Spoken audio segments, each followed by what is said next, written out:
미국이 파병을 포함한 아프가니스탄 경제적 지원에 대해 한국 정부의 결단을 압박했습니다. 효성 비리 의혹 핵심 관계자들이 주요 수사 대상에서 제외됐다는 의혹이 제기됐습니다. 창조한국당 문국현 대표가 의원직을 상실했습니다. 공정거래위원회가 대학들의 등록금 담합 여부에 대한 조사에 착수했습니다. 이상 이 시간 주요 뉴스입니다.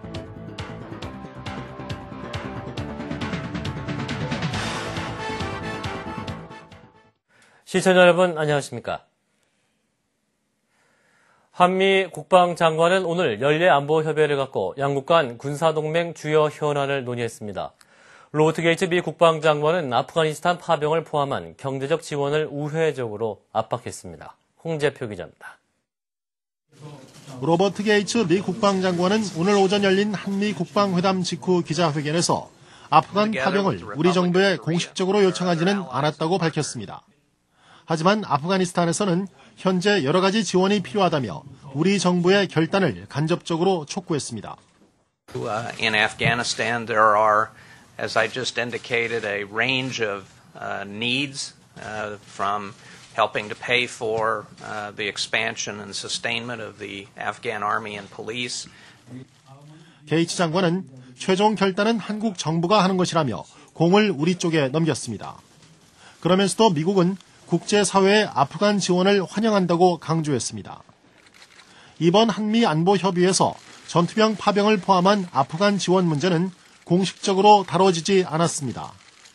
하지만 현재 아프간에서 다국적군의 지원이 절실한 미국의 입장을 감안하면 게이츠 장관의 오늘 발언은 사실상 우리 정부에 파병을 우회적으로 요청한 것으로 해석됩니다.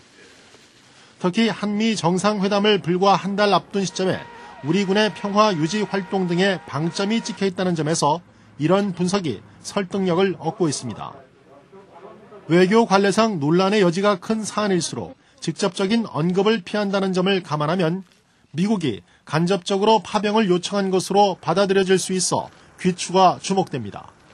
CBS 뉴스 홍재표입니다. 12.8 재보선 판세를 짚어보는 재보선 현장을 가다 오늘은 어제 안산에 이어서 수도권 초박빙 승부처인 수원 장안입니다. 이대준 기자입니다. 수원 장안은 서울로 치면 강북과 비슷한 구도심 지역입니다. 삼성전자를 중심으로 한 영통지구보다 상대적으로 낙후됐지만 최근 아파트 단지가 급격히 늘면서 광역교통 문제가 최대 관심사인 곳입니다. 이에 따라 지역개발과 경기 부양 효과를 동시에 가져올 수 있는 지하철 4호선 연장 문제가 이번 재보선에서도 핵심 현안으로 떠올랐습니다. 한나라당 박찬숙 후보는 힘 있는 여당의 강한 후보임을 내세워 타당성 조사에 필요한 10억 원부터 예산을 따내겠다고 공언했습니다. 이 장안의 발전을 누가 가져올 수 있는가, 공약을 누가 실천할 수 있는가를 판단해 주십사고 호소드립니다. 민주당 이찬열 후보도 4호선 연장과 신분당선 유치를 공약으로 내걸면서 이를 위해서는 반드시 이명박 정부의 4대강 사업을 막아내야 한다고 목소리를 높였습니다. 장안구 주민들의 현안사항인 지하철 4호선 연장선, 그다음에 광역철도 조기 완공, 4대강 사업만 막아도 이러한 사업 조기 착공 시급히 할 수 있습니다. 이명박 정권 심판을 구호로 내건 민주노동당 안동섭 후보 역시 광역교통망 확충을 최우선 공약으로 제시하고 있습니다. 박찬숙, 이찬열 두 후보는 최근 실시된 각종 여론조사에서 1% 안팎의 초박빙 접전을 보이고 있는 것으로 나타났습니다. 따라서 최대 승부처인 이곳에서의 남은 일주일이 재보선 결과를 둘러싼 여야의 명암을 극명하게 갈라놓을 것으로 전망됩니다. CBS 뉴스 이재준입니다. 오늘 국정감사에서 야권은 효성 비리 의혹 핵심 관계자들이 주요 수사 대상에서 제외됐다는 의혹을 제기하면서 검찰의 재조사를 촉구했습니다. 김정훈 기자입니다. 법무부에 대한 국회 법사위 국정감사에서도 핵심 쟁점은 해외 비자금 조성 의혹을 포함한 효성 비리 의혹이었습니다. 민주당 박지원 의원은 특히 비자금 유출의 핵심 인물로 효성 사주 일가와 친인척으로 연결된 로우전자의 전직 사장 김모 씨를 지목했습니다. 그가 효성그룹 조성래 회장의 막내 동서인 주모 씨와 공모해 효성 아메리카로 비자금을 유출시켰다는 것입니다.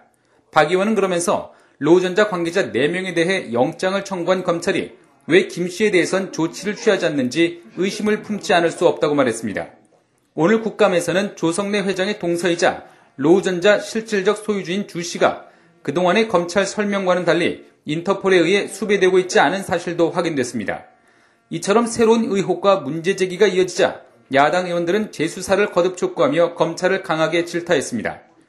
저희가 첩보 보고서갖고 지금까지 얘기한 걸로 그렇게 알고 계시는데 그게 아닙니다. 어떻게 이럴 수가 있습니까? 대한민국 법무부와 검찰이. 그러니까 경찰보다 못한 검찰이라는 얘기를 듣는 거고요. 이규남 법무부 장관은 그러나 재수사를 위해 검찰의 지휘권을 행사할 상황은 아니라고 답했으며 다만 로우전자의 주시에 대해서는 범죄인 인도를 청구하겠다고 밝혔습니다. CBS 뉴스 김정훈입니다. 대법원은 오늘 비례대표 후보 추천의 대가로 공천 헌금을 집행유예 2년을 선고한 원심을 확정했습니다. 이로써 문 대표는 벌금 100만 원 이상의 형이 확정되면 당선을 무효로 하는 공직선거법 규정에 따라서 오늘자로 의원직을 잃었습니다. 문 대표는 지난해 18대 총선을 앞두고 비례대표 공천 대가로 6억 원의 당채를 저리로 발행해서 경제 이익을 얻은 혐의로 기소돼 지난 7월 항소심에서 당선 무효형인 징역 8개월에 집행유예 2년을 선고받았습니다. 캄보디아를 국빈 방문 중인 이명박 대통령은 한 캄보디아 양국의 미래 동반 성장을 위한 사각 협력 방안을 제시했습니다. 이 대통령은 오늘 훈센 캄보디아 총리 주철에 열린 경제 노천에서 캄보디아 정부의 사각 전략을 높게 평가하며 농업, 산림, 서비스 산업, 인프라 구축 분야의 사각 협력을 제안했습니다. 현재의 특목고인 외고를 특성화고로 전환시켜서 학생을 추첨으로 선발하는 것을 주 내용으로 하는 초중등 교육법 일부 개정 법률안이 확정됐습니다. 학생 선발권을 없애는 이른바 정두원안이 확정됨에 따라 외고의 개편 방안을 놓고 법률적 다툼은 물론 찬반 논쟁이 가열될 것으로 예상됩니다. 초중등 교육법 개정 법률안은 특수목적 고등학교를 특성화 고등학교로 통합하고 외국어 고등학교 등 특성화 고등학교를 자율형 학교로 지정해서 운영하도록 했으며 핵심 사항인 학생 선발을 추첨에 의하도록 했습니다. 공정거래위원회가 대학들의 등록금 담합 여부에 대한 조사에 착수했습니다. 양승진 기자입니다. 종호열 공정거래위원장은 오늘 국회에서 열린 국정감사에서 대학들의 등록금 담합과 관련해 지난 16일 전국 대학교육처장협의회에 대한 현장 조사를 했다면서 현재 자료를 검토하고 있다고 밝혔습니다. 종호열 위원장은 민주당 조경태 의원의 대학 등록금 담합에 대해 공정위가 조사에 들어갔냐는 질의에 이같이 답했습니다. 조경태 의원은 지난 8일 공정위 국정감사에서 전국 대학교육처장협의회가 매년 대학 등록금 책정 시기인 1월에 개최되고 이곳에서 각 대학의 등록금 책정과 인상률을 협의해 인상률을 발표한다고 주장했습니다. 이에 따라 지난 9년 동안 국내 대학 등록금은 국공립대의 경우 6에서 10%의 인상률을, 사립대학은 5에서 7%의 인상률을 보이는 등 비슷한 수준이라고 주장했습니다. 올해 제주도에서 열린 전국 대학교육처장협의회에서도 일정 부분 등록금을 올리자는 협의가 있었던 것으로 안다며 이는 명백한 담합이라고 지적했습니다. 조 의원은 공정위 조사 결과 대학들이 담합한 사실이 인정되면 사립대학은 2001년에서 2008년까지 무려 13조 원을 환수해 학생들에게 돌려줘야 하고 국립대학도 물가 상승률 대비 각 학생당 130만 원을 더 낸 것을 되돌려줘야 할 것이라고 지적했습니다. 앞서 공정위는 2007년에도 대학 관계자들이 등록금 인상폭을 논의했다는 언론 보도에 따라 조사에 나선 적은 있지만 혐의를 찾지 못해 사건을 종결한 바 있습니다. CBS 뉴스 양승일입니다. 공정거래위원회가 4대강 사업의 턴키공사 입찰 담합 의혹에 대해 조사에 착수했습니다. 민주당 이석현 의원은 국정감사 자료를 통해 공정위가 15개 대형 건설사를 방문해 4대강 턴키공사 입찰과 관련한 자료를 요구하는 등 조사에 나섰다고 밝혔습니다. 이 의원은 4대강 사업은 도급순위 상위 11개 건설사가 독차지하고 있고 낙찰업체와 2순위 업체 입찰 금액 차이가 3% 미만인 곳이 10군데나 된다면서 담합 의혹을 제기한 바 있습니다. 최근 정부가 전국 공무원 노조의 법적 지위를 박탈하면서 불거진 공무원 노조 문제가 노조 전임자 임금, 복수 노조와 더불어서 노동 관련 최대 쟁점이 될 전망입니다. 임성규 민주노총 위원장은 오늘 CBS 김현정의 뉴스쇼에 출연해서 공무원 노조를 지켜내지 못하면 노동운동이 무슨 의미가 있겠냐면서 민주노총은 명운을 걸고 공무원 노조를 지켜낼 것이라고 말했습니다. 지식경제부는 지난 4월 22일 개정된 대외무역법이 내일부터 적용됨에 따라 원산지 표시 위반 과징금이 3억 원 이하로 대폭 확대된다고 밝혔습니다. 원산지 표시 위반에 대한 과징금은 1989년 1,000만 원 이하로 시작돼서 1992년에는 3,000만 원 이하로 상향 조정된 다음 17년 동안 유지돼 왔습니다.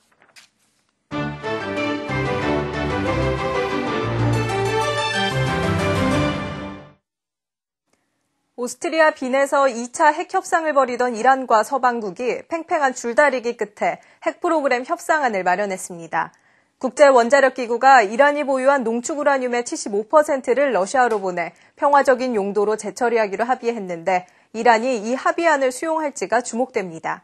오스트리아 빈으로 함께 가보시죠. 국제원자력기구 IAEA는 사흘간의 협상 끝에 핵협상 합의안을 마련해 각국 대표단에 전달했다고 밝혔습니다. See that this agreement could open the way for a complete normalization of relation between Iran and the international community.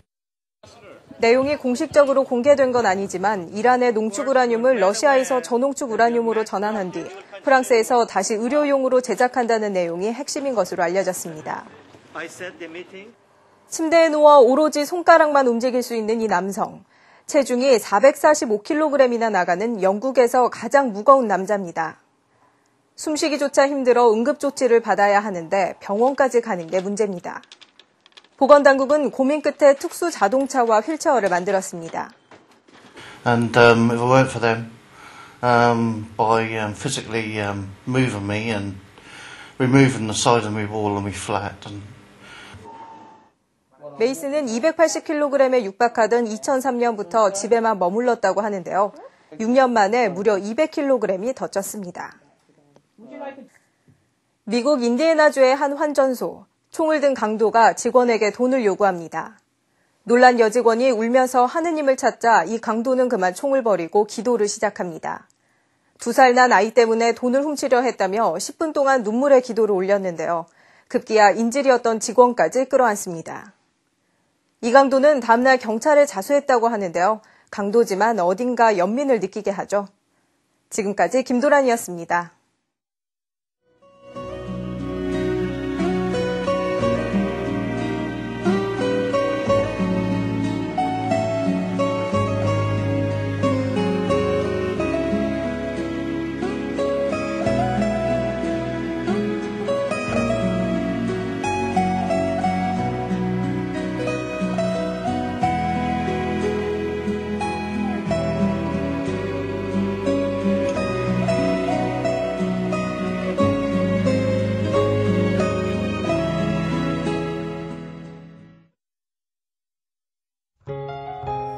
날씨입니다. 내일 전국에 걸쳐 새벽 한때 빗방울이 조금 떨어지는 곳이 있겠으나 낮에는 맑겠습니다.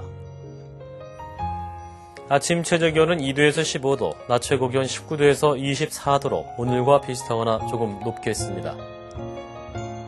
주말에도 전국이 맑겠습니다. 서울의 지금 기온은 15.5도입니다. 이상으로 CBS 뉴스를 마칩니다. 고맙습니다.